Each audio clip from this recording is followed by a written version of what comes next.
and welcome to another Arsecast Extra, as always, with James from Gunnerblog. James, good evening to you. We're back on the same time zone.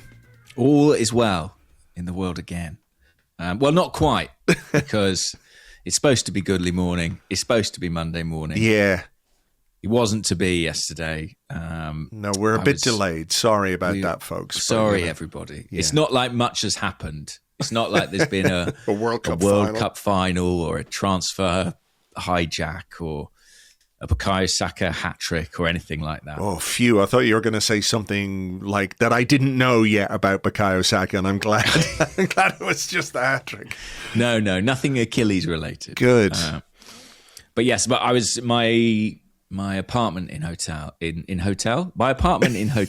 Chicago had no functional Wi-Fi, so yeah, we had to reconvene, which does unfortunately mean that you are getting a very tired version of James from Gunnerblog, right? Yes, I mean, I think that's fair. The jet lag kicks in. I'm guessing it was an evening flight, a sort of an overnight flight, landing early morning-ish in London. Landed at left Chicago at 7 p.m. Landed at 9 a.m. UK, which of course for me was kind of 3 a.m. US time. And then I went directly from the airport straight to a full day's rehearsal for an acting job I'm on at the moment. So, oh my God. Yeah. I've been awake the best part of, I don't know, 36, 48 hours. See, a long time. Yeah. See, when you said yesterday when we experienced the Wi-Fi issues and stuff, and you were, can we record in the evening? I was thinking, yeah, that's fine, because obviously he's going to come home. He's going to sleep all day. Going to have a bit of sleep, catch up with the family, spend a bit of quality time with them, and then, just be ready for the podcast. I didn't realize that you were pushing the whole way through. Holy crap. Yeah, it's been a mad few months, actually. Yeah. And I'm back in my flat now, and I think it's the first night I've spent here since the day after the Champions League final, the parade. Wow. Fuck. Stayed here for that. And then, not been here since. So it's very, very, very nice, but also slightly odd being home. Well, tell me just a little bit before we crack on with all the stuff that's been going on. Tell me about the experience and the show and Chicago. It was a fun, different summer, I guess. It was great. Yeah. I really enjoyed it. I've got to say, huge credit to Camille, my wife, because when they originally said to me, can you go to Chicago for 2 months to make a television program? I immediately said, no, I can't do that because I have a wife and a child who I cannot leave in the lurch. But actually, Camille kind of talked me into doing it. I mean, she must be sick of having me around the house. I think that's the only possible conclusion. Yeah. But yeah, she was like, sounds like an interesting opportunity, and we'll come out for a few weeks and we'll make it work. So I did it, and it was great. I really enjoyed Chicago.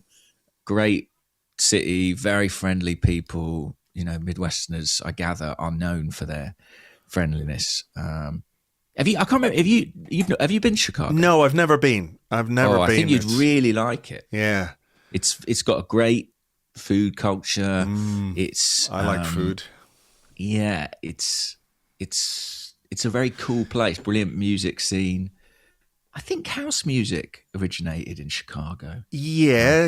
There's a long history of that for sure. Yeah. Yeah. And obviously big blues and jazz culture. And it was just really, really cool place. And I enjoyed doing the TV show as well. I've always sort of been a bit wary of doing football TV, football presenting. But I found it good fun in the end, actually. And that's good. Nice people. So I know what everyone wants to know. We'll get to that. Yeah. We've got to dangle the carrot. Yes. We got to keep the people listening. We will get to the big topic of this particular program. The deep topic, Andrew. That's it. Tease them there. They'll go, deep, what could that be? Oh, they'll figure it out as we talk. It is sort of mad, and you're probably in the sort of headspace where everything is weird and surreal because of how long you've been awake and because of travel and all that kind of stuff. But it's sort of mad that I'm sitting here as well on a Tuesday evening, and the World Cup final it sort of feels like yesterday's news in a way. Yeah. But we do obviously need to talk about it because it's the culmination of the tournament that we've all been watching, for better or for worse, throughout the last however many days it was. Was it like 5 weeks? Oh, at least that, anyway. Maybe more. A long time. And it was Spain versus Argentina. And from an Arsenal perspective, obviously, unless you are, connected to Argentina in a way, I'm guessing most of the Arsenal fans would have been up for Spain because of the Arsenal players who potentially were involved in that final. 2 of them did play, Mikel Merino and Martin Zubimendi. David Raya didn't get off the bench. I'm sort of going to guess that all the sort of in-depth analysis of this game has taken place already, and nobody needs a huge amount more from us in that sense.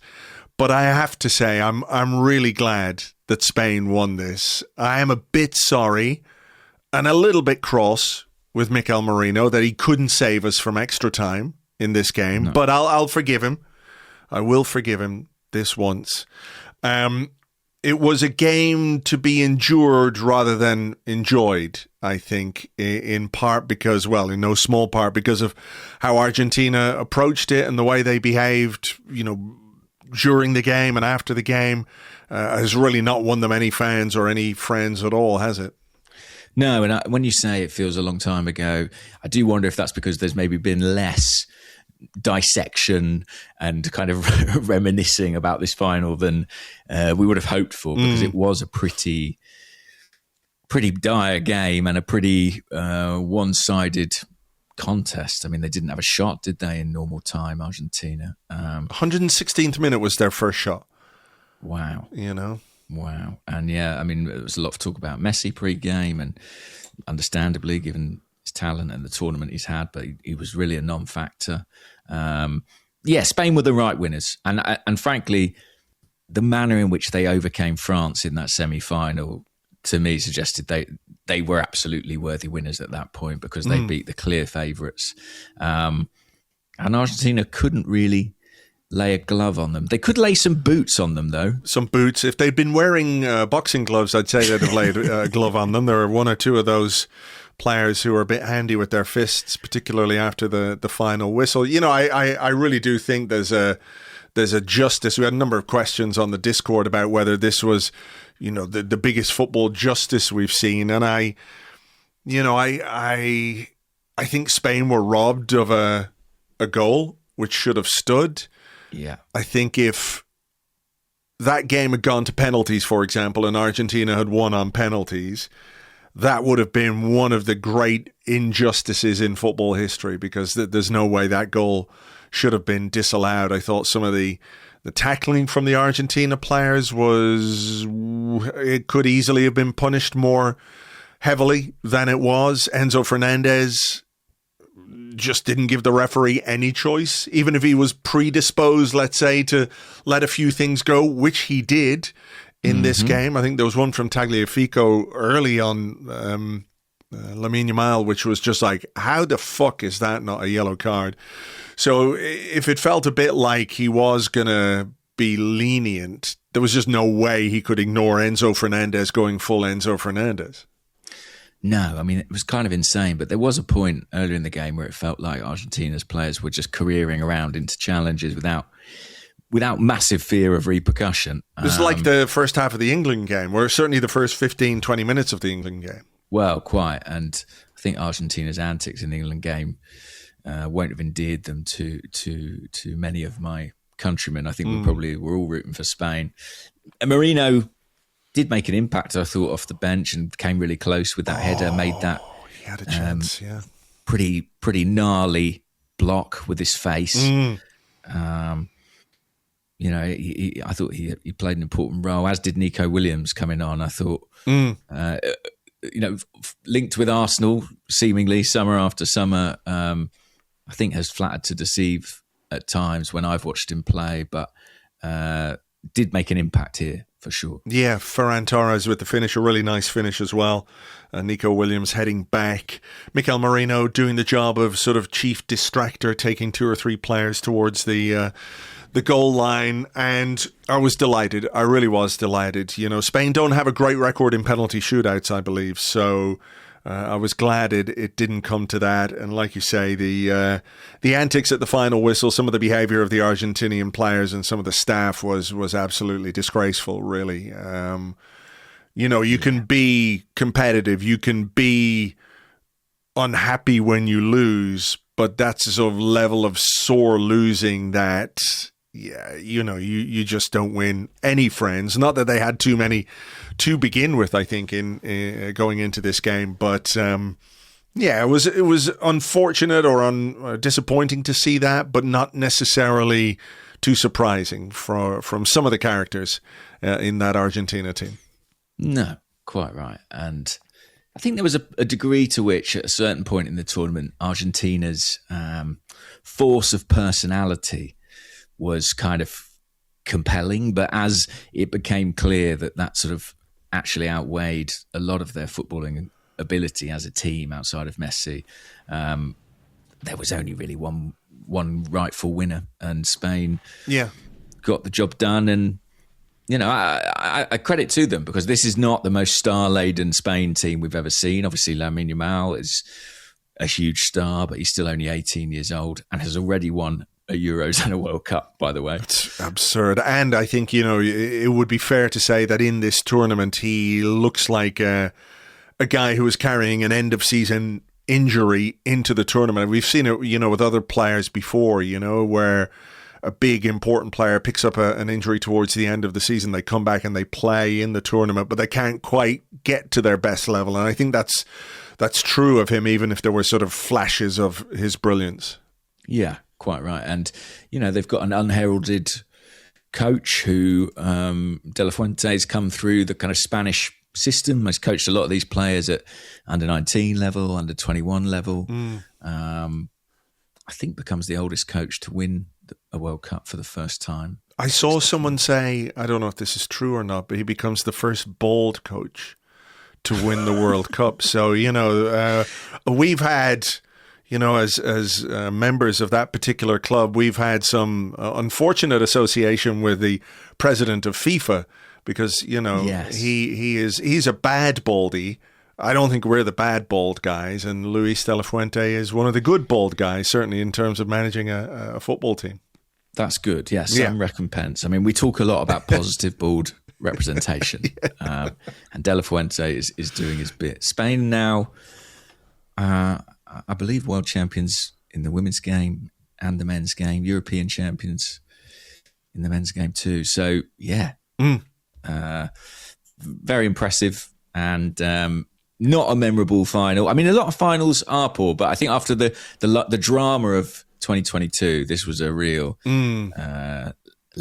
And I think, you know, the halftime show and the circus around it means that it won't be remembered too fondly. No, I mean, the pre-game stuff was rotten. It was terrible. It really was. I missed that, thank God. I saw Robbie Williams in his tracksuit. I couldn't decide who looked worse in their tracksuit, Ronaldo or Robbie Williams. Madonna. Honestly, Robbie Williams was singing something that I believe is the FIFA anthem. I was like, what, did FIFA have an anthem? Anyway, that wasn't good. And then Tom Cruise gave this like banal, insipid speech while standing on a box, and the trophy was presented in a box, you know, of the sponsor of the trophy box. And it's just like, is everything up for monetization by FIFA and by Gianni Infantino? It was sort of repulsive, really, all of it, you know.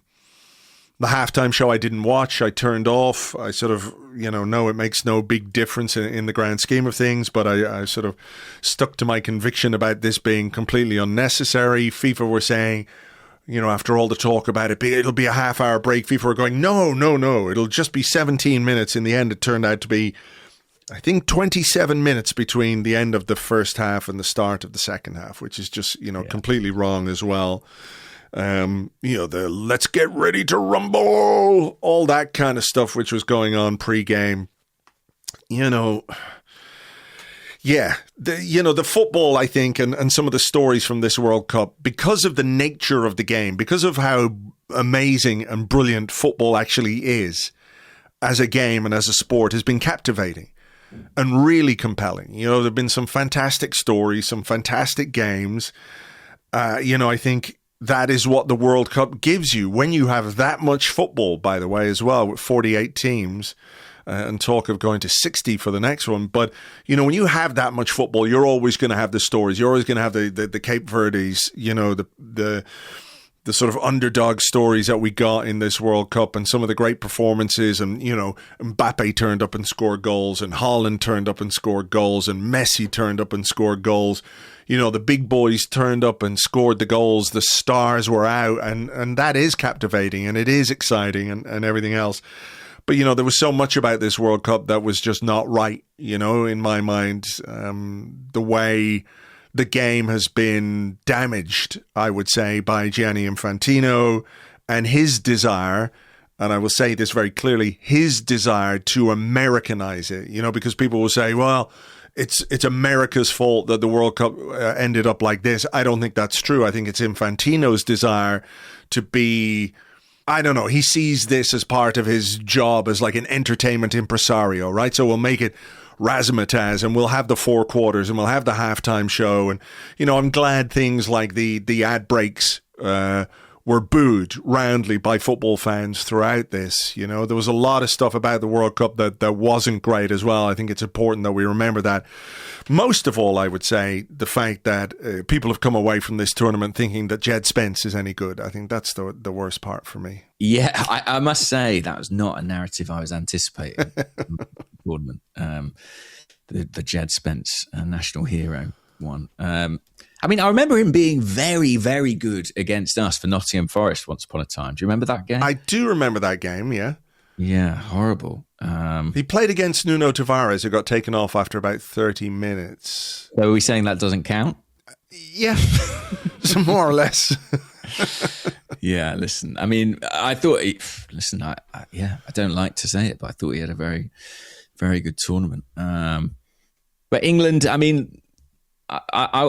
nearly sacked off the third, fourth playoff, but having watched the final, I was very glad that I'd watched that one too, because it certainly balanced out in terms of goal mouth action. Sure. Can I ask you, as an English man, and we haven't spoken since the semi-final, I don't want to sort of reopen old wounds for many of the people listening to this, but your thoughts on the semi-final and then, tie it into that third, fourth place game, because I had assumed that the only reason we did not see Bukayo Saka in the semi-final was because the injury that we know he's been struggling with or dealing with was too bad for him to come onto the pitch at any point in a World Cup semi-final. And then he plays the next game, as did Declan Rice, by the way, which kind of, I looked at that team and I felt like, if there was an app where you could just put in a person's name and give them a digital wedgie, I would have done that to Thomas Tuchel for picking Declan Rice. But Saka, in the third, fourth place games, turns up, scores a hat-trick, looks pretty lively, talked to ITV afterwards and said, yeah, I'm fit. I would have liked to have played more, but, there's no point talking about that now. What do you make of, I would say England's best attacking player? Because I don't really count Harry Kane because he's just a big flat track bully, really. Bellingham, okay, that's fair. But what do you make of Saka not even playing a minute in a World Cup final? Do you think it was just a consequence of Tuchel taking that gamble and saying, fuck, we're just going to defend this lead and see it out, and then sort of digging himself into a hole? Yeah, it was surprising, wasn't it, to see him not get a minute? And obviously, when you then score a hat-trick in the next game, there's a temptation to draw like a big correlation between those things. I have to be honest and say, I don't think we've seen Saka play at that level since, it's been a while. March. I'd have to look, but it's not like he'd been hugely convincing in the tournament prior to that. Now, granted, nor had Noni Madueke on that right-hand side, but I thought the decision to start Morgan Rogers in that position was a reasonable one and actually led to England's goal on the night. It was Rogers who crossed from that side. Saka obviously looked great against France, but that was a pretty mad game. I don't know if you watched it. Actually, I did. Yeah. It was a very unusual affair, and particularly in the first half, I thought France just looked pretty checked out of the tournament at that point in time. So, yeah, I'm a little bit reluctant to say, Saka showed he's back to his best and he should definitely have played against Argentina, just because I think this was really the first time he's looked like the player we know and love. He had one good assist for England earlier in the tournament where he went out on the right-hand side and got to the byline, pulled one back. But yeah, I listen, irrespective of that, it was unusual that he didn't play a minute in the semi-final for sure. And there's been a lot of criticism of Thomas Tuchel, and I think a lot of that is fair. I think the substitutions were poor, and I think England could have managed that game better. I also think that the players have some responsibility in that.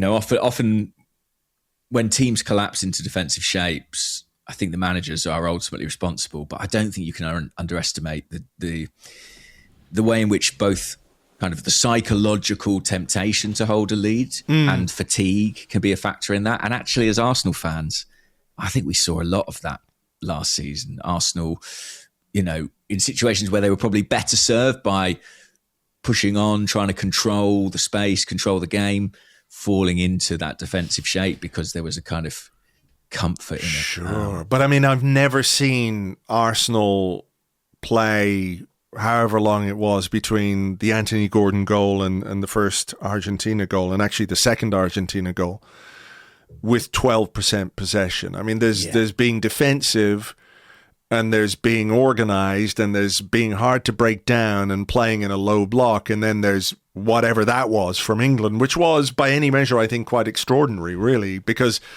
England have better players than those stats demonstrate. They should have been able to do something else. And listen, I get he made a choice. He looked at the game and thought, right, can I change the dynamic? Probably not.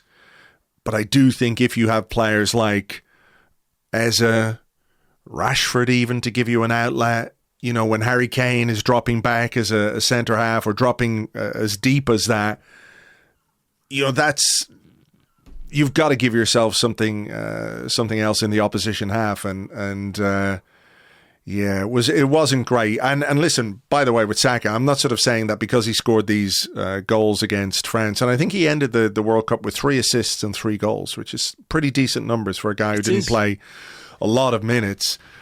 It just feels remarkable to me that one of your best players just doesn't get on the pitch at all in a World Cup semi-final. But, I think maybe the thing that we could hope for most this summer is that, when he does go away now and does get some holidays and does get some rest, that, for everything that we hope we're going to do in the transfer market, one of the best things that could happen to this team is Bukayo Saka getting back to like proper 100% full fitness and sharpness and rhythm for Arsenal next season. Totally. My feeling is that one swallow does not make a summer, but there was encouragement here for sure, and a reminder of how good Saka can be, how devastating he can be, how he can impact games at the highest level. So I'm hoping, and to be honest, I was almost as encouraged by his interview as his performance in terms of the positivity with which he spoke and talking about his fitness, his availability, his desire. He's got a very well-earned rest right now. And really that's what he needs more than anything is rest. It's particularly with, if he's been carrying an Achilles issue, tendinopathy. I mean, it's basically rest is the only thing he can do for it. So hopefully he gets the appropriate amount of that. And I hope that he can carry that kind of form into next season. Him, Declan Rice, who looked, it was almost like performance art. It was like, how long can we play this man until he just collapses with exhaustion, And I think England had a problem there, by the way. I think England, they have some really terrific players, but I felt that in some key positions, like Declan Rice's position or Harry Kane's, I just felt England didn't really have appropriate replacements or plan B. That second layer, I felt maybe wasn't quite there. Maybe with Rice, I think that's fair. When you look at the midfield options, and it was Kobbie Mainoo and Jordan Henderson, like I don't know what he's doing there really. And he obviously got injured. Yeah, he got injured in unfortunate fashion. When it happened, everyone was like, look at what he did. And then I saw actually the video of it and I was like, I can't laugh at that. That's just too horrible. It was too painful. I take your point about Rice. I think... people will make a case that you could have brought someone like Adam Wharton maybe to the World Cup. I know they're not like for like, but maybe he gives you a different kind of option in midfield. I think with Kane, you've got Rashford, you've got Watkins, and you've got Ivan Toney. My issue, or my contention, I'd say, with Kane is that he is a bit indulged, in the same way that Cristiano Ronaldo is for Portugal. And I don't think it's that Watkins and Toney and Rashford are as good when it comes to finishing as Harry Kane. But I think what they have physically, in terms of how they can play, a centre forward role, the issue of Harry Kane just dropping deep and dropping off time and time and time again because he doesn't have the legs and won't play against the opposition centre halves.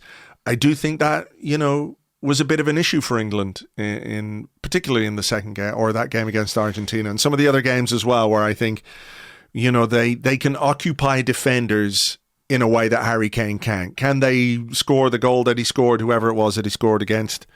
There was one really good finish. I can't remember. Congo, I think it was. Right. So, again, with all due respect, a little flat track bullyish, but a brilliant finish. But maybe there's more to being a centre forward than just cracking them in, because your team does need you to give you an outlet, to give you a way out, in a game like the one against Argentina where he was nowhere to be seen. No, I think that's fair. And I think it's interesting. We're having similar conversations at the Euros 2 years ago about Harry Kane. And,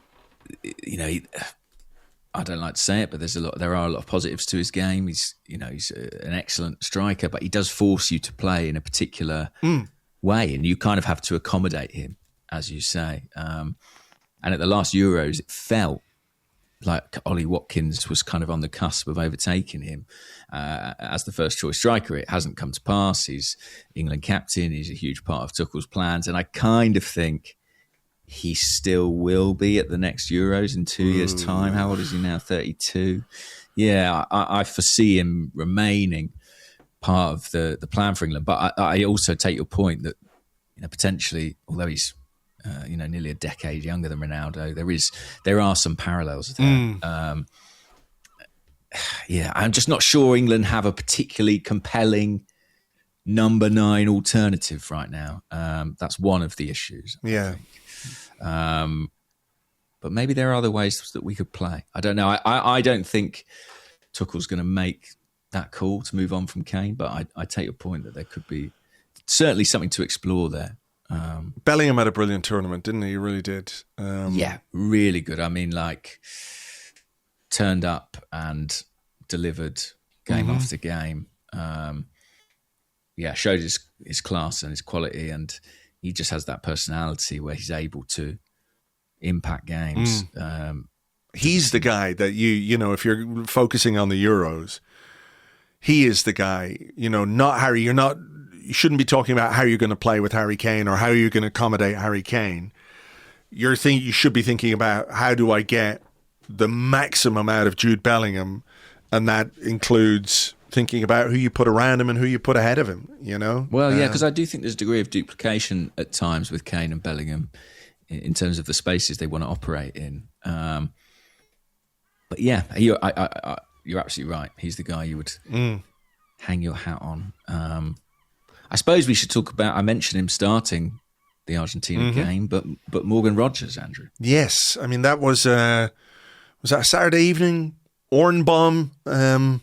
Yes. I couldn't tell you the time exactly because... It was evening here, yeah. You were sort of bewildered by time zones. Central Central Mountain Time, whatever you were on.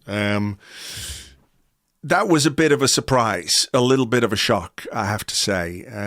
When David dropped that, my phone started going ping, ping, ping in the back garden. I was out in the back grilling some meat. So, I mean, listen, the story as we understand it is that Arsenal were very keen on this player. Mikel Arteta in particular, very keen on this player. He was reportedly one of our main targets this summer, if not the main attacking target this summer. And then he's going to Chelsea for a fee of 117 million, which I think is obviously connected to the 116 million that Man City paid for Elliot Anderson. What can you tell us, or what do you... Let me just say first, I like this player a lot.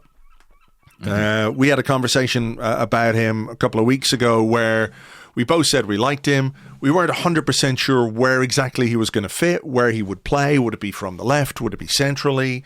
There was a little bit of doubt in that sense. It wasn't like, right, this guy's going to come in to do this.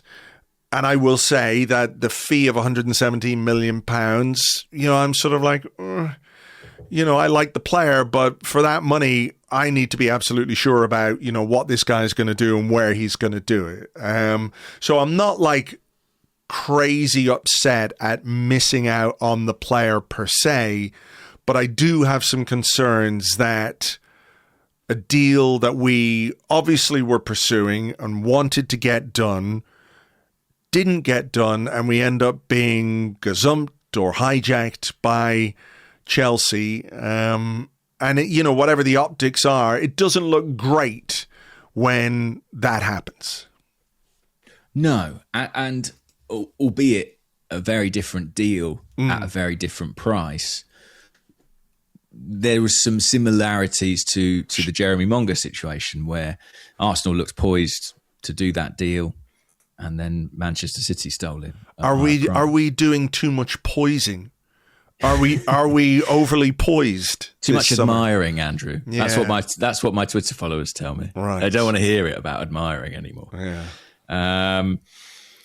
It's a really interesting one, this. I mean, it's an awful lot of money, isn't it, for Morgan Rogers? And I've got a caveat on that, but we'll come back to it. But yeah. Well, yeah, exactly. And my understanding is that Arsenal had a valuation of the player which was closer to the £80 million mark.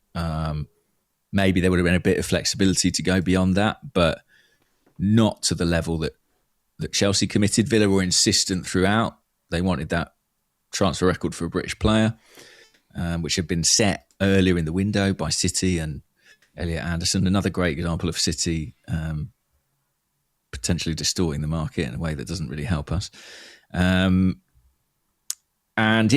weren't going to go there. And I suspect Arsenal probably thought, well, if Rodgers wants us, then, we may, over time, kind of grind that down. The trouble was that we were never the only club interested. Rodgers had other suitors. I'd heard whispers about Chelsea in the weeks preceding their official approach. Hold your laughter, but Spurs were mentioned as well. There was a few clubs looking at this player, and I think evidently he was prepared to go to Chelsea. I mean, when you think about the signing of Declan Rice, which is in a similar price point, the key to getting that deal over the line ultimately was the fact that Rice didn't want to go anywhere but Arsenal. And City did come in, and the price did get pushed over the £100 million mark and beyond a point where Arsenal were entirely comfortable. But throughout that, Rice was insistent that he wanted Arsenal and only Arsenal. And the reality is, for whatever reason, Morgan Rogers did not feel that way. He was totally prepared to go to Chelsea. He's got some very good friends in that squad. He's just been at the World Cup with Declan Rice, Bukayo Saka, Eberechi Eze and Noni Madueke. Let's... He must not have sat next to them on the bus, Andrew. That's all I can say. Clearly not. Clearly not. But yeah, he obviously was prepared to go there, and Chelsea were prepared to give Villa what they want. And there's been a bit of tension between Arsenal and Villa over the last couple of years. There was a bit of a row about Emile Smith-Rowe. Yeah, I was going to say, yeah. Yeah, Ollie Watkins, there was a bit of a fallout over that, which was not particularly fair because Villa approached Arsenal about doing a deal for Watkins and then weren't happy at all with the level that Arsenal came in at. There's a similar situation with Ezri Konsa where Arsenal like him, but the valuation's really far apart. So, it's not like...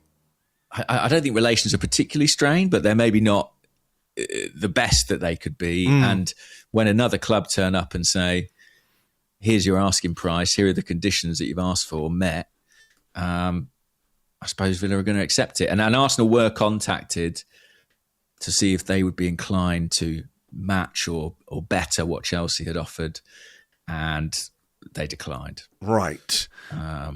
Listen, you can talk about the player, you can talk about his willingness to join a club that doesn't have European football, if that might tell you something about him or whatever way you want to look at this, right? He chose to go to Chelsea, and it's one of those that if you really, really, really wanted to come to Arsenal, then it becomes very difficult for another club to do a deal as quickly as this deal got done. What I sort of want to put to you is that you mentioned Arsenal had a valuation in mind of Morgan Rogers, which was around the 80 million mark, which I think maybe at the start of the summer is not unreasonable, right? If you're looking at the market, you're saying that's not an unreasonable fee for an England international. Maybe it's a little on the light side. You might expect it to go up a little bit more.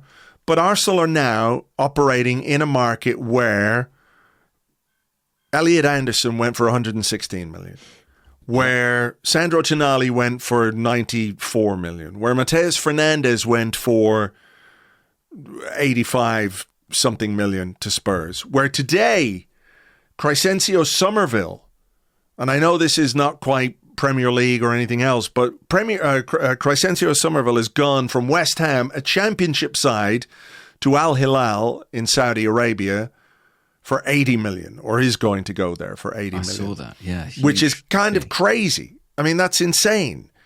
But, it is distinct, and you might say, well, the Saudi money, because of, where it comes from, you can't really put it in the same bracket, but it does tell you something about where the market is generally, right?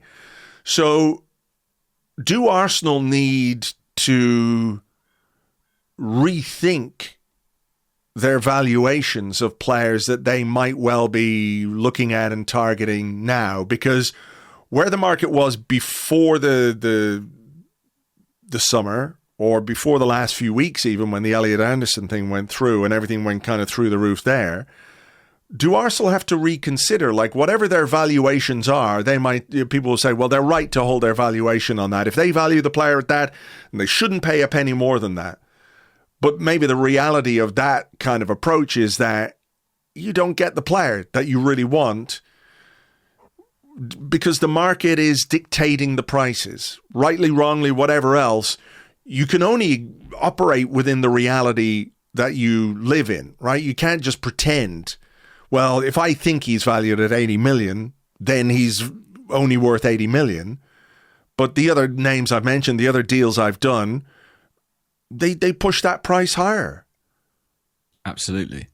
And, the 105 million we paid for Declan Rice, by the way, that was 3 years ago. And prices inflate fast in football. I think it's a really interesting debate because on the one hand, you feel like saying, well, credit to the club, they've got a valuation in place. And I don't think they're numbers they pluck from midair. Sure. I believe there's sort of data and modelling involved in how they project those kinds of value. But there's also the issue of kind of scarcity. I mean, Arsenal are Premier League champions, Champions League finalists. There is a finite number of players on the market who can improve this squad. And I kind of think if you find one, you may have to be prepared to pay more than you anticipate to get them. Now, if you value a player at 80 million, 117 is a big jump. Don't get me wrong. Maybe too big. But yeah, that kind of inflexibility, that idea of we're going to hold our ground and stick to our principles and, gauge players according to our own valuation, that's all very well and good. But what if the market dictates that those players are simply going elsewhere? And what are you choosing from at that point in time? Yeah, I mean, listen, we should say as well, the story that emerged today about Alejandro Garnacho moving to Aston Villa. Yeah. That kind of... I can't really say money laundering, but that kind of thing is no surprise, right? Because, not money laundering. Yeah. Not money laundering, but, it happened before, didn't it? Where Chelsea paid, there was a deal between the two clubs, and then Chelsea paid 7 trillion for like an Aston Villa youth kid or something like that. I can't remember exactly how it worked. So, there's shenanigans, can we say? Financial shenanigans. Definitely not money laundering.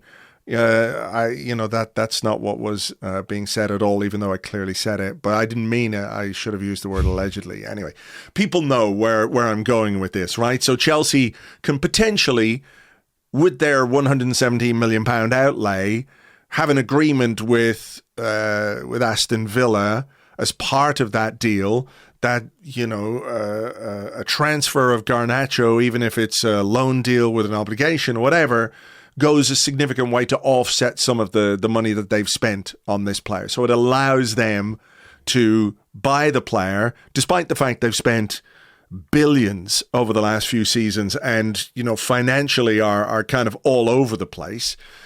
Arsenal, can't do that or won't do that.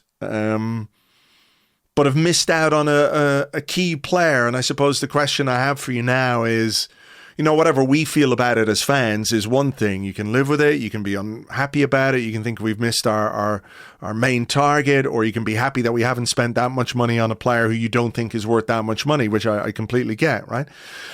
But if you're Mikel Arteta, what are you thinking now? If you're Mikel Arteta and he is the guy that you've identified as, my sort of half-arsed analysis of this was that part of the strategy of this summer is to add more goals and assists from midfield.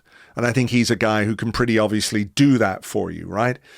He has a good record in front of goal, and he does create things, and he gives you a little bit of sort of unpredictability, which is something we've been missing. So I think Mikel Arteta identifying this guy's skill set as something that the team is missing and then not getting that player, do you feel like that is going to be a frustration to him? Or will Arsenal have the sort of the workings as they did in the past, the Mudryk to Trossard pivot? Do they have that in their back pocket?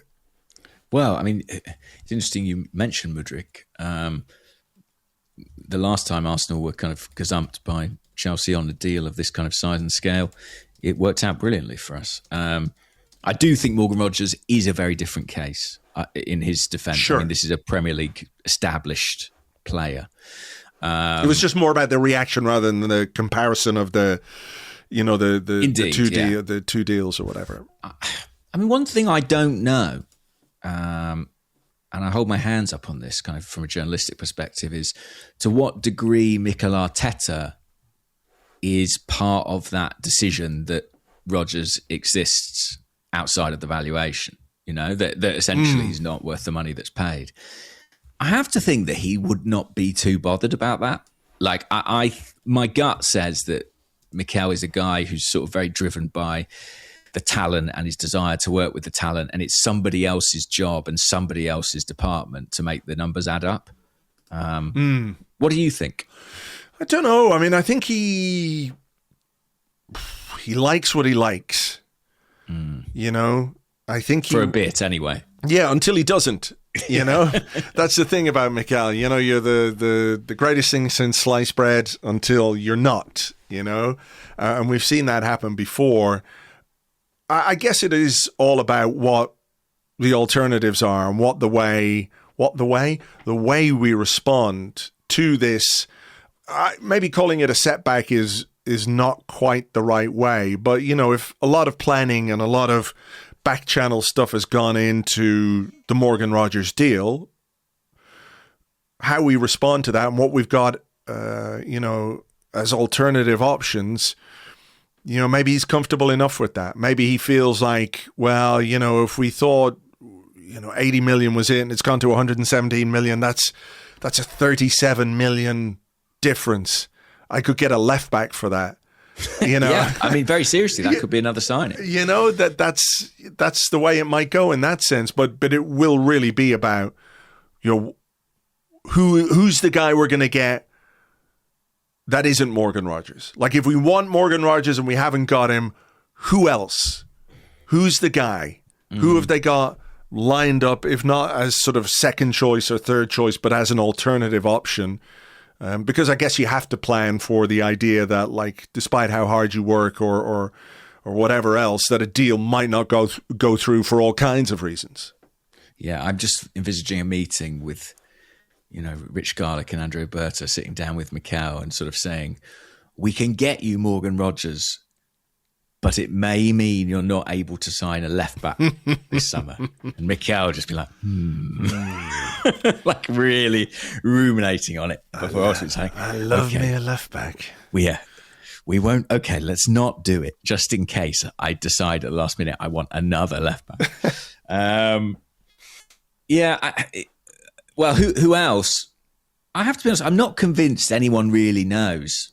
Like, there's a lot of reporting from myself included about Bradley Barcola being somebody that Arsenal like, but that's a really difficult deal to do. I mean, PSG are currently saying that player's not for sale. Obviously, that may change if the right offer comes in, or their transfer business might dictate that. But they value him in a similar region to what Chelsea have paid for Morgan Rogers. So if Arsenal balked at that, are they going to do this?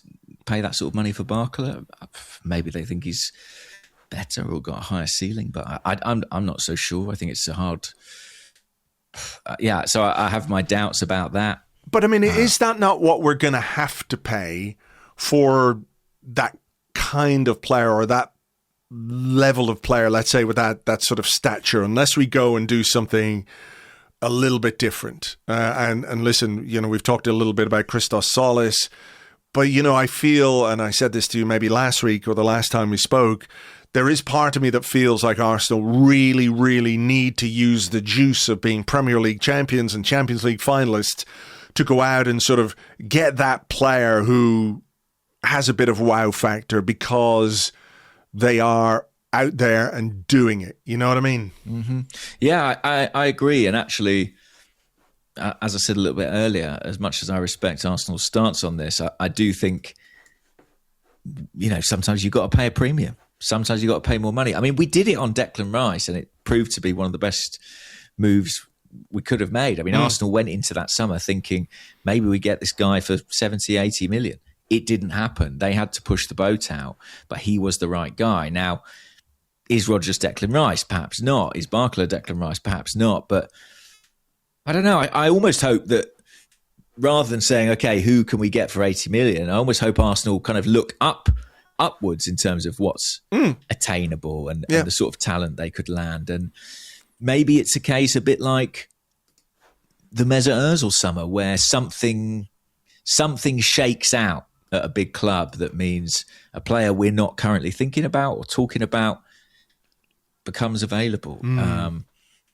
But yeah, I would be fibbing if I said I knew exactly where Arsenal were going to go next. I'm not sure. Do you have an instinct? No, I don't. I mean, the optimistic part of me, the glass half full part of me, wants to think that Arsenal are, you know, super prepared for this summer and they have their ducks in a row and they want to keep things quiet. And in order to get a deal like this done, the best way to do it is to, you know, to keep it under the radar as much as possible. I'm not sure how possible that is these days, really, with the way transfer reporting is and works. But, the glass half full part of me goes, I think we might have just, we poised too long. So I don't quite know what it is. I mean, if they don't have anything on the fucking whiteboard, then we're in big trouble. We're in big trouble. But who it is, I've got no clue. No. And it's interesting, by the way, Solis, I mean, that deal is sort of progressing, agreed in principle. Something interesting there is that Bruges were like, if somebody wants to sign Solis this summer, it's going to be 40 million euros. They were pretty clear about that. It's got to be a club record fee. It's got to be that price. And Arsenal just came in and met it. So it's interesting, whether that's because it was a lower fee and they were that much more comfortable with it, whether it's because that matches their own internal assessment of the player's value. I don't know, but it's not as if Arsenal are being cheap on every deal, and kind of haggling indefinitely. When they accept the price or when they think it's reasonable or fair, they are prepared to action it. It just was never the case with Rodgers, and I guess they were waiting for movement that ended up not happening. Yeah. Well, we'll wait and see what they do. I think before we go into part two, we need to talk a little bit about Bruno Guimaraes as well. It was quite funny. I sort of wrote this morning in the blog that it's gone very, very quiet on this one. So I don't know if we were poising, some more, mega poising, but that seems to have taken a little bit of a turn today with some reporting that talks are going on between the clubs. Then there's the Newcastle dude who's saying, no, there's no talks whatsoever. Then he releases an article to say Arsenal are about to step up their pursuit of Bruno Guimaraes. It seems like Newcastle have a very fixed idea of the kind of fee they want to make this deal happen. Does the Morgan Rodgers situation, the way that is played out, does that put pressure on Arsenal to sort of accept that that's what Newcastle want? And if they really, really want this player, negotiating and haggling is probably not going to get them what they want. And therefore, they're just going to have to pay the price. Feels a bit like, you're being dictated to, but at the same time, when you do miss your main target, when you miss out on someone like Rodgers, if you miss Guimaraes because you're not prepared to reach the valuation that Newcastle have, it does start to look a little difficult for Andrea Berta and for the club generally speaking. I think so, yeah. When you say are Arsenal under pressure, I think Andrea Berta probably is under a little bit of pressure at this point in the window. And you've got to remember as well, this is a summer in which Arsenal are hoping to negotiate a new contract for Mikel Arteta as Arsenal manager. So keeping him happy is of paramount importance. So maybe there is a little kind of a nudge towards trying to get Bruno over the line. I must say, the guy I would be ploughing more money into would probably not be the 28-year-old. The 28-year-old. Yeah. Yeah. I sort of would rather take that gamble on a younger talent like a Rodgers. But, well, that opportunity is gone for Arsenal at this point in time. So, yeah, it's an interesting one. I mean, Newcastle are still saying Bruno's not for sale, but a player of that age is for sale at the right price, I believe. I wouldn't argue with that. It's just, again, it seems there's like a 20, 25 million discrepancy, which, that could be a left back, Andrew. It could be another left back, but let's also be honest about that and say that is a lot of fucking money. It's £25 million. I know we lose sight sometimes of fees when, transfers come into play and everyone's like, what's another 5 million? What's another, it's a lot of money. But maybe in this particular summer when Arsenal have earned a lot of money commercially, We're seeing that they're about to renew the sponsorship deal with Emirates, which I'm sure is on very, very favourable terms now that Arsenal are Premier League champions. There's the prize money. There's the prize money of getting to the Champions League final. There's all the commercial revenue, all that kind of stuff. That maybe they're just going to have to bite the bullet. Maybe. Because where do they go? Like, if it's not Bruno, where do they go then? Like, what's the alternative to that? We haven't really heard a great deal about alternative targets, which again might be part of the internal strategy. You get these names out there, and in the background, Don Plate Spinner is doing his plates, and there's a lot of contact with other players and alternative options in the background. But we haven't really heard too much about an alternative to Bruno Guimaraes if that one doesn't come through. No. I mean, I saw a story today that Alex Scott has rejected a contract with Bournemouth. Certainly he is on that list for Arsenal, but Bournemouth being very stubborn right now, intransigent on the prospect of losing either Scott or indeed Krupi, who Arsenal were linked with towards the start of the window. They really want to hang on to both those players. There's been a bit of talk about Buadi, but that's a very different profile to Bruno, certainly in terms of age and experience. So, it's... and that's $100 million deal. And that's anyway. More expensive. That's more expensive right now. But I mean, it is a younger player, obviously, but the balance there between what you need from that player straight away versus, his long-term potential is a consideration as well. Yeah, but it feels like if they're looking for Bruno, they're not trying to take a gamble in that position right now. No. They clearly want a player who's sort of plug and play, ready to go. One last question before we go into the break. Yeah. Julian Alvarez, linked with Arsenal, but I'm sure you've seen the quotes today. Atletico Madrid saying we won't sell him for 100 million, 150 million, 200 million. They seem quite intransigent in that sense, and not just about Barcelona, who I think could offer 500 million and they still get told to go fuck themselves by Atletico Madrid at this point. All that social media bounce would be for nothing if they just gave in and sold him. So they can't do that. They've got to save face for likes and clout on the internet. But, when I think about what this team needs and what this squad needs and where it needs the sort of high quality addition, it is in an attacking sense, right? It is in the attacking part of the pitch where I feel like the biggest improvement could be made via the transfer market. Are you hearing anything about any other potential attacking targets beyond like, well, they like Krupi or they like Barcola? Are you surprised that there aren't more names doing the rounds? Or again, could this be part of, keeping everything stum and below deck until such time as it's, time to get on the Mikel Arteta or the Andrea Berta fun transfer boat? Yeah, I mean, we did a story about Solis a while back, and that one panned out. We've been following the Rodgers thing pretty closely, and there was a feeling that might ultimately happen. It hasn't. In terms of where Arsenal go beyond that, as I said, I don't think anyone's got any really clear indications at this point in time. Alvarez, I've made after, I think it was last week on the show, wasn't it, where I was saying, like, don't rule it out entirely. I can foresee why it might make sense for all parties. I did make inquiries after that in Madrid, and the messaging was the same as you've seen publicly today, that this guy is not for sale. And it doesn't matter if it's Barcelona, it doesn't matter if it's Arsenal, if it's Spain, if it's England. They do not want to let him go this summer. And I think it's at the point where I'm sort of inclined to believe them on that.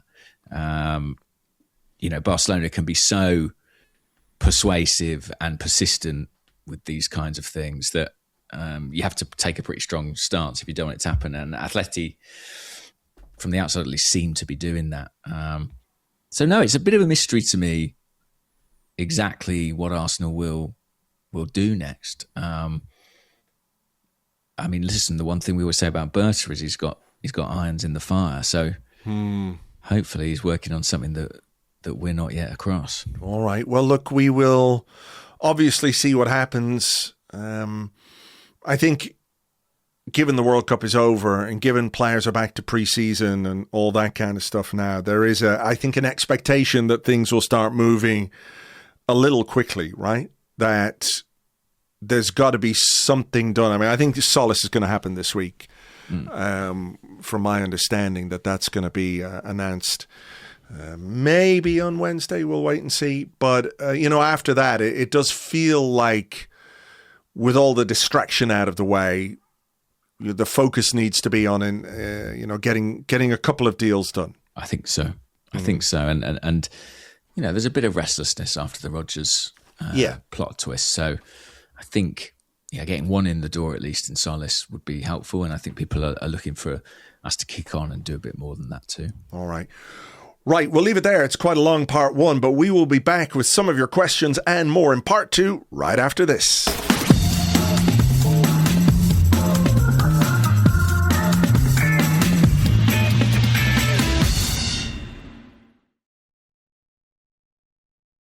Welcome back to the Arsecast Extra. This is part two of the show where we answer the questions that you sent to us on Blue Sky at gunnerblog.bsky.social and at arseblog.com.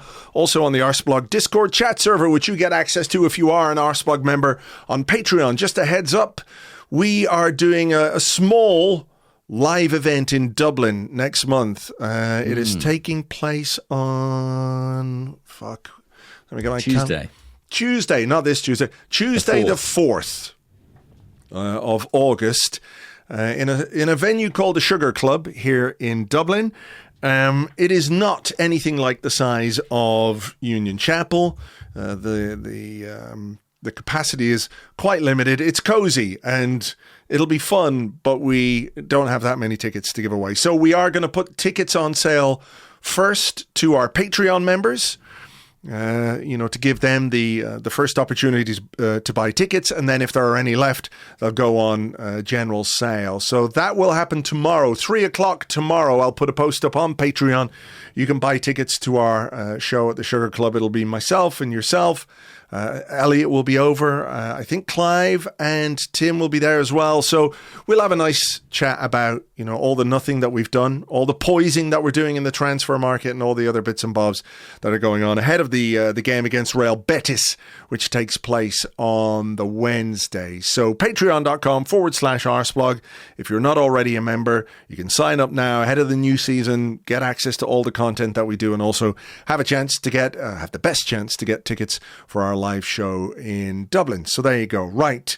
Let me ask you this one to start off because it's about transfers, as many of the questions are this evening. Simon Harrington says, there's long been a suggestion we're the easiest team to deal with when we're not the easiest team to deal with, rather, when we're negotiating to buy players. Does this perception of us as difficult impact on our seeming inability to sell players too? That's a good question. I do think that perception does exist, I would say. Like speaking to people in the market, I think Arsenal is seen as a club that, can be tricky. Are we annoying? I think, what's the word I'm trying to... We don't always move with great... We're not very agile sometimes in the market. I've heard people say previously, like the approval process can be a bit protracted in terms of kind of formalizing interest. And there is this kind of secondary element, which is that Andrea Berta has this style where he explores multiple options, and that can become a complicating factor. If you wish to really discover the parameters of each individual deal before you proceed with something, that's an exercise that takes time. Does that affect our ability to sell? Maybe. Although, Arsenal have been historically pretty poor sellers. So you'd think buyers would come thinking, might get myself a bargain here. Get a free player. Just fucking keep chipping away at Arsenal. It's like, here, have him. I think so much of football is relationships. There's one thing I would say. You speak about those apparently independent deals between Villa and Chelsea, but those speak to various things, but among them a kind of ease of relationship between those two clubs. a sort of straightforward communication. Whereas I'm not sure Arsenal have that closeness or proximity to teams in that same way. I mean, there have been times when that's been the case. The Eze deal being a great example, where I think Tim Lewis's friendship with Steve Parish was pretty key to that deal getting done. But Andrea Berta has only been in England a year. Does he have the same strength of relationship with, his equivalents at other Premier League clubs as some of his counterparts do? I don't know. Does he have the communication skills? That's a really good question. I mean, it's a genuine question though, because, I know it can be difficult. The nuance of language is really important, right? And when you're learning a second language or a third language or whatever it might be for Andrea Berta, definitely his third, at least, because obviously he'd be fluent in Spanish. But I think going from Italian to Spanish is one thing, but learning a new language as a man of his age, is really not easy, And I think I do wonder, or have wondered at times, if that might be, a slight issue in terms of how contacts go and negotiations go.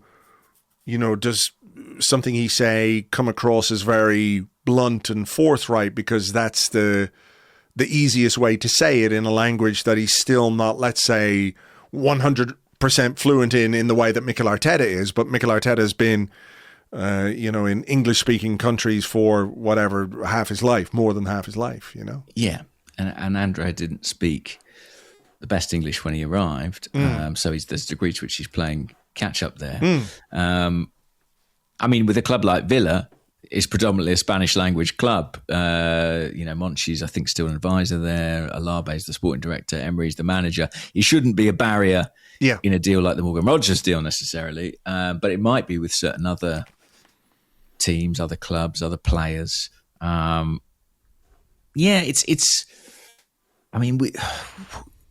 Last summer we were really effective in the market and really efficient, and Andrea Berta was being hailed as a genius, all over the internet. So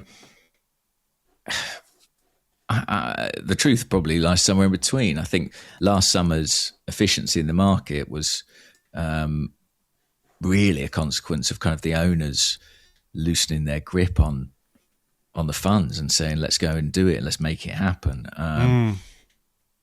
I mean, in negotiations, he would be supported by somebody like James King, who is an English speaker natively.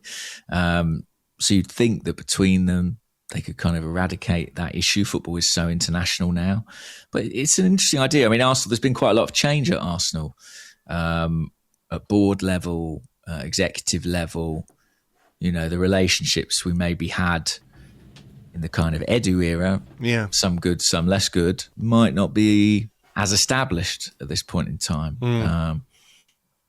Very interesting question. In terms of how it affects us as selling players, I could see how it could have an impact for sure. Yeah, I mean, that's an aspect of the summer I think that people are looking at as well, because there are players who I think, I don't want to say surplus to requirements, but if Fabio Vieira, Gabriel Jesus, Reece Nelson, they showed a video of the players returning to training the other day, and I was like, who's that guy? And then I was like, oh, it's Reece Nelson. I just hadn't seen him for so long, and you kind of forget that he's still there, But there has to be, regardless of how much we've earned from a prize money point of view, because of how good we've been, because of what we achieved, this sort of perennial discussion about, can we actually sell players we don't really want for anything approaching reasonable money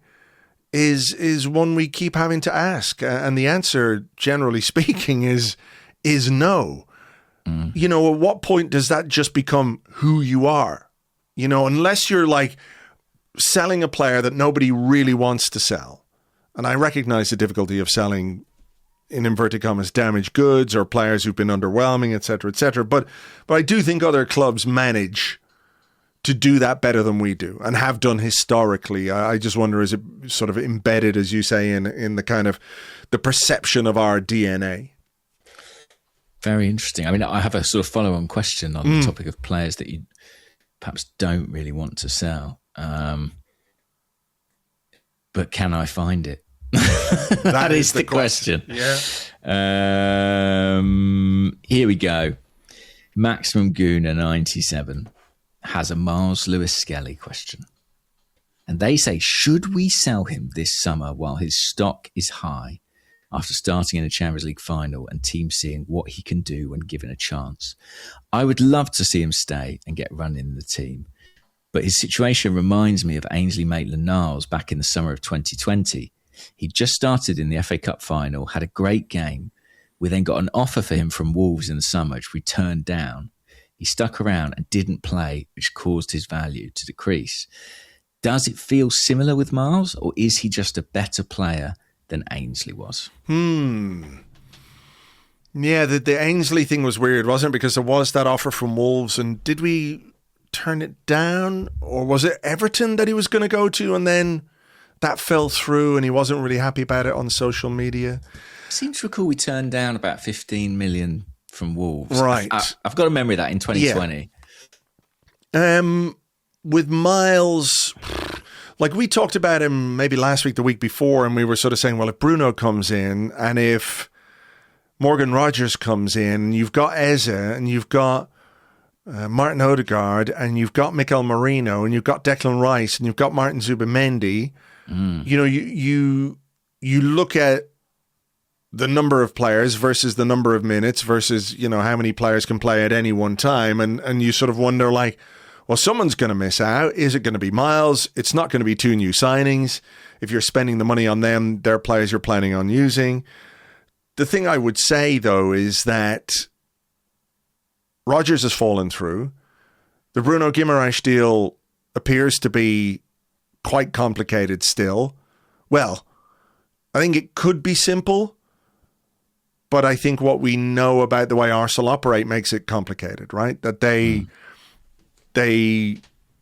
have their valuation, and if it's too big, they probably won't pull the trigger in that regard. So maybe there are other options that they have available to them. Myles has had the summer off. He did come into the team, do really well, play the Champions League final.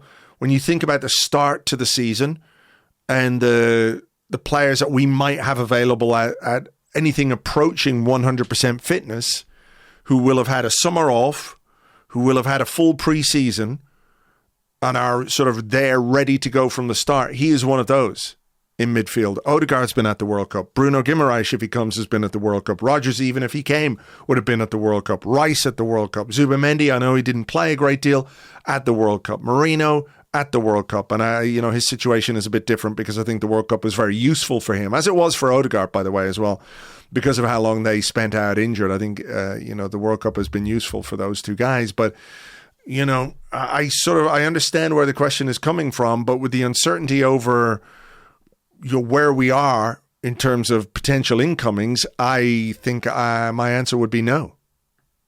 At this point. Yeah, I listen, my gut reaction is I don't want Myles to be sold this summer. But I find it an interesting question because I think it lands upon that thing of, to really maximise a player's value, sometimes you have to sell them at a moment where it's not wholly comfortable. Yeah. We've had similar conversations about Ethan Ranieri as well. But Myles in March looked like he was out the door. And obviously he had that resurgence and started the Champions League final. But, is that enough? I mean, I think it probably is enough on balance to keep his place in the club. But if a suitor came forward with a valuation that was attractive, it'd have to be a conversation internally at Arsenal. It would have to be something they thought about. But yeah, I like the thinking. I think it's the right kind of thinking to generate more money through sales, but not sure Myles is necessarily the right case. Yeah, but then it becomes like, well, we've sold Myles, but we still have Vieira and we still have Gabriel Jesus and we still have these guys that people, I don't want to say are sick of, but kind of recognize probably need to be somewhere else at this point, you know?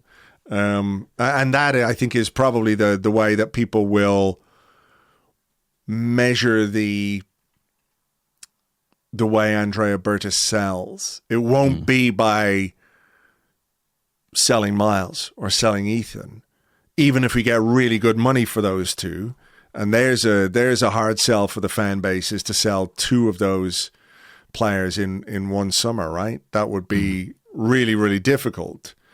It is about how you can get value from players who've been peripheral or fallen by the wayside a little. Mm-hmm. That's true. Yeah. And we've got a few of those to try and shift.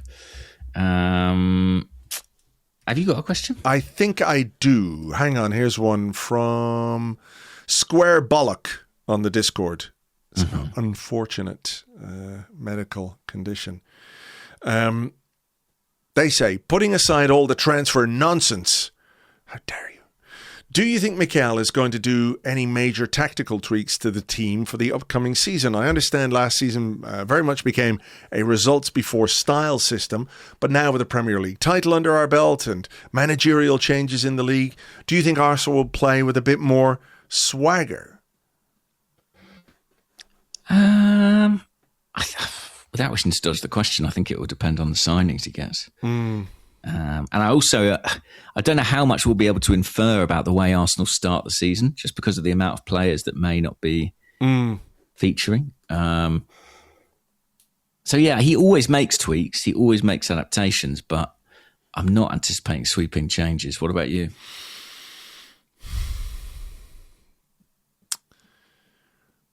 Again, I think like you, it depends on the signings. You know, a certain player could not transform necessarily, but could, to some extent, change the dynamic of how you play or how you're able to play, right? So it would depend on that. I'd like to think we could bring in the kind of attacker that could be a bit liberating or feel a bit liberating in terms of how we play.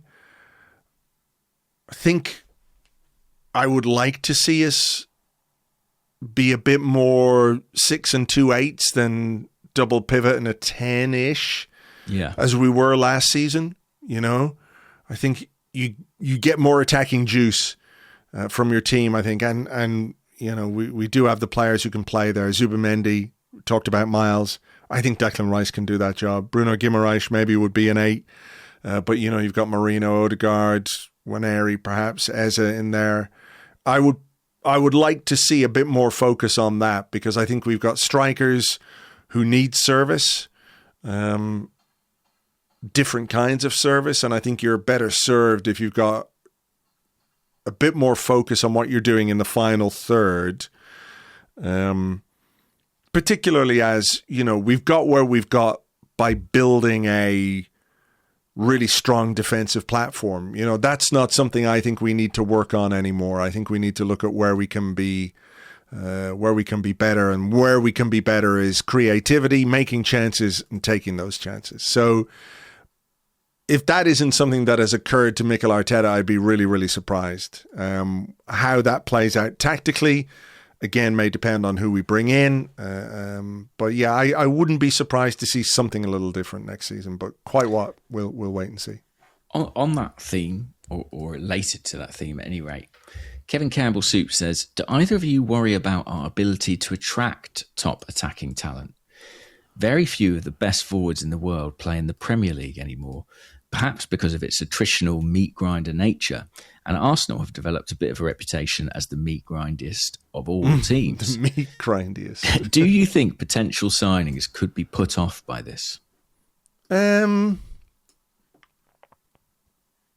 Possibly. It's not a great league if you're looking to stat pad, I would say. No, like if you want to be scoring loads of goals, go to the Bundesliga and do it against, you know, some of the lower teams there, as, you know, I think that might connect with some people. It feels like the Premier League is a more difficult league in which to score goals than it used to be. Whether that translates into a player being specifically disinclined to join Arsenal. I'm not 100% sure. What I would say, though, is that under Mikel Arteta, Arsenal are a very structured team where individualism is not necessarily, I don't want to say welcomed, because Bukayo Saka, for example, and Eberechi Eze are players who can produce those moments of individualism. Saka, when he's at his best, when he's 100% fit, is one of those guys, who comes close to being that kind of break a game open forward that I think we need. Mm-hmm. But I would understand if, a sort of Alexis Sanchez-esque kind of player who I think might be useful for Arsenal would wonder if within the structures that we have under Mikel Arteta, he would be allowed express himself to the way that might get the best out of his particular style, if that makes sense. Yeah. It was interesting to hear that in the case of Rodgers, we hear Mikel Arteta had kind of indicated he saw him predominantly playing off that left-hand side. I guess in a not entirely dissimilar fashion too in Alexis Sanchez. I guess that's the kind of player he's looking for on that flank, but there aren't too many of them around. That's for sure. That is for sure. I think I had a follow-up here again on the transfer theme from W Campo 33, and they just said, did anyone stand out from the World Cup who you previously knew little about and might like to see at Arsenal? And they offer Norway's left winger Nusa. Looked fun. He did, but I think we knew about him. He did look kind of fun, but I have to say, I don't think there was a real breakout player in this World Cup. It was about the established talent, wasn't it? More than somebody making their mark. The guy who looked quite good for Mexico, what's his name, Quiñones? Julian Quiñones, yeah. But he's 29 years of age, he's playing in Saudi. There's nothing there that makes you think, right, because of his World Cup, we should go all in on that guy. No. So Diamande of Ivory Coast, did you like what you saw of him? Yeah. I didn't see much of the Ivory Coast in this particular tournament. But I know his name, obviously, and he's been doing the rounds, linked with Liverpool, I think, and I have seen him linked with us, whether spuriously or not. Linked with PSG too, which could have an impact potentially for Bradley Barcola. Yeah. There was another guy who scored a couple of nice goals for Ivory Coast, a guy called Nicola Pepe. He looked like an interesting prospect. Never heard of him. Maybe we should get some agents on the case and see if they can fashion a deal. Let them earn their commission, eh? What about this one? Ginger Vino on Blue Sky says, given reports Barcelona are looking to sell, do you think Arsenal should go for Ferran Torres? It seems he is a versatile forward with a high technical level, some Premier League experience, and quite a high floor, if not necessarily a high ceiling.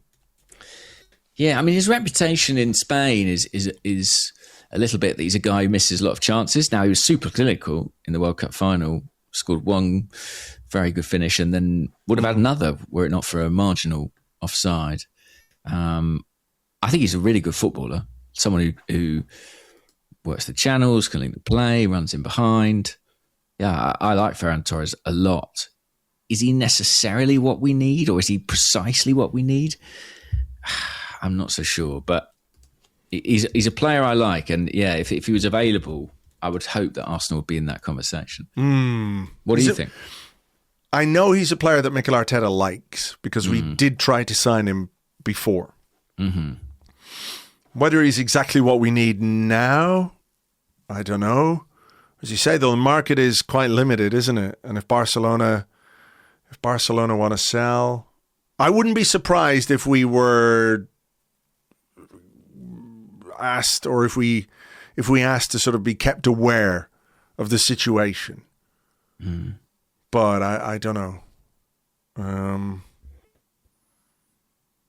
Yeah, he is hit and miss. Like, I think he frustrates the Barcelona fans. Maybe the Barcelona fans have been used to Messi and Suarez and Lewandowski and these guys who are very, very clinical. So they're spoiled a bit, you know. So I don't know. There's a lot going on, or probably a lot going on behind the scenes with these transfers. What else have we got? Let's see. It's 9:30 now. Yeah, You're on your last I'm fading here. You're fading badly. Okay, we've got to do it then. We've got to ask you the big question. Yeah. The one that people have been hanging on for all summer. My DMs have been lighting up, Andrew. People have been sliding into your DMs the way cheese slides off a pizza. The deep dish thing, the deep dish experience. Did you do it? And what was it like? How do you judge this culinary delight?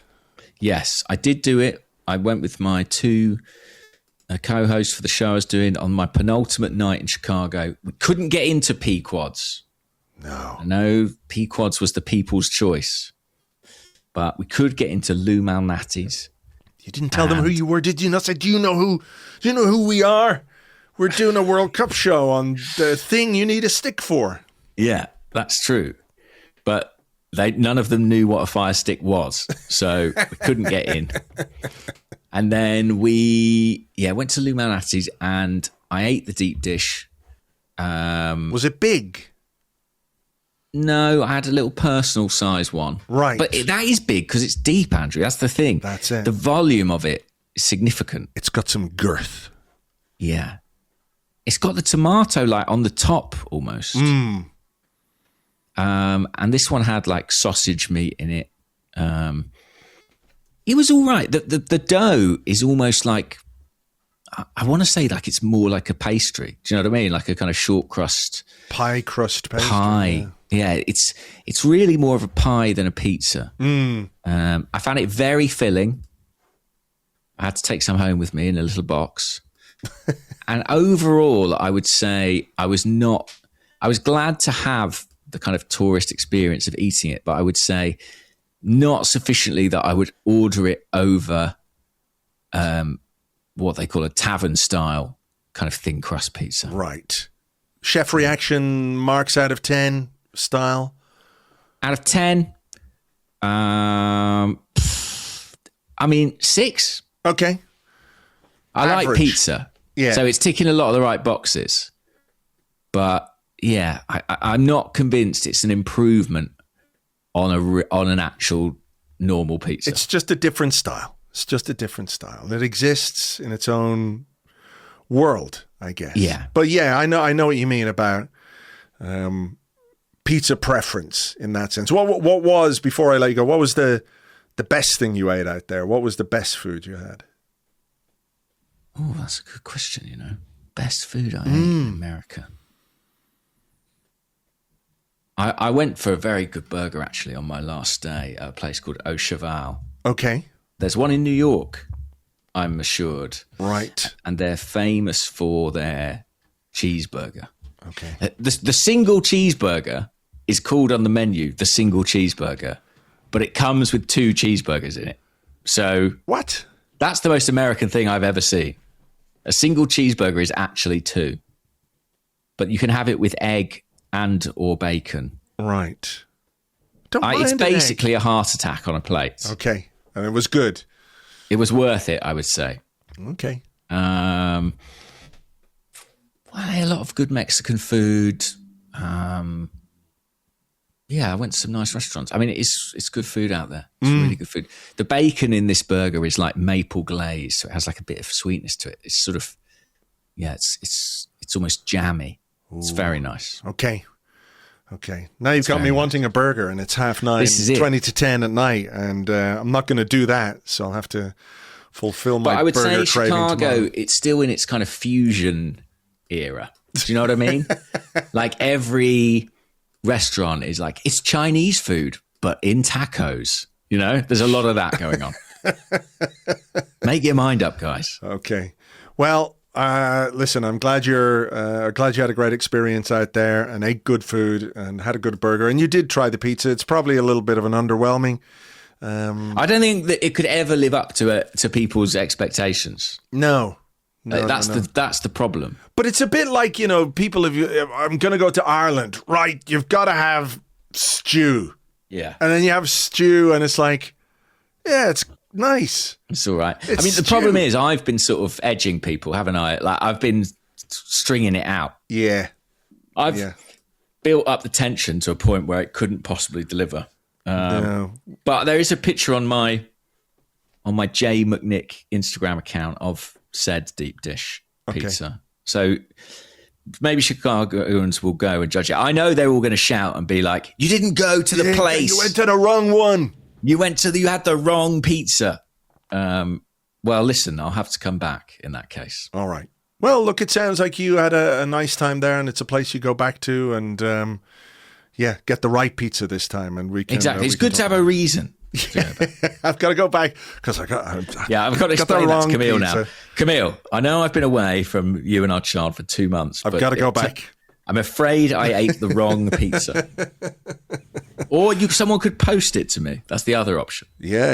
FedEx Pequod's deep dish to James. Come in a box, stick it in a letterbox, and we're away. Freeze it up and send it over. All right. Let's let you go. I presume right now you're just going to go and get some sleep. I hope so. That's on the horizon, I would say. Yeah, pretty near horizon. Okay. All right. Well, listen, rest well. It is tiring coming across the Atlantic that way, particularly after a couple of months of hard work. So I hope you get some good sleep. Reminder, we will put the tickets for the Dublin thing on sale tomorrow. They'll be on sale at 3 p.m. on Patreon, patreon.com/Arseblog. I'll have something for you a bit later in the week as well, another podcast. For now, though, folks, take it easy. Thanks for being here as always, and we will catch you on the next one. Bye-bye.